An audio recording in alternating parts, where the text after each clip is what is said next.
dumaan siyang daan para pag-ibig ay muli ko nang maramdaman. Dahil sa'yo muling umikot ang aking mundo.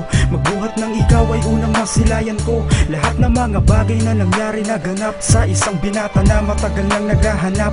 Ako'y hindi sanay, hindi ako mapalagay kapag hindi kita nasisilayan ng panay. Siguro ikaw nga ang tanging gustong makasama, ang maging may bahay at makatabi sa kama. Iniisip ko palagi sana ika'y makilala, pagkat binubulong ng puso ko. Kaya sa may buka na ikaw ay inabangan, nagbabaka sakali na baka ika'y dumaan. Pagkat yun lamang ang tangi ko na paraan para naman masabi ko, yes, jackpot na naman. Okay lang naman yun eh. Wala sa akin yun. Sayang.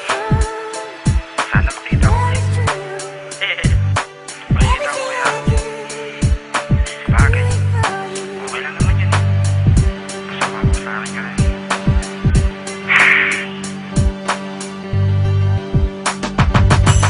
At dali-dali ay hindi rin nagtagal, sa wakas nagbunga rin aking pagpapagal. Na minsan di sadya na ako'y kanyang mapansin. Sa bagay minsan lang kaya nga sinadya ko rin at tanungin kanyang pangalan, pati kanyang tirahan. Sigurado na ako doon ikaw na nga ang kapalaran. Hindi ko mapigilan sa tuwa ay lumukso, pagkat ikaw na nga bang tinatawag na tukso. Damdamin ko ay bumukso, halos ayaw nang magpigil, pagkat alam mo ba ako sa'yo ay L na L. Di ko kayang mawala ka at maagaw ng iba. Ikaw lang talaga sa puso ko, walang iba. Sana'y maramdaman mo na, sabihin mong ganun ka rin, na ang katulad mo sa tulad ko ay L na rin. Pumasan ka sa dibdib ko, di kita ilalaglag. Bubuhatin kita baby, basta wag kang papalag.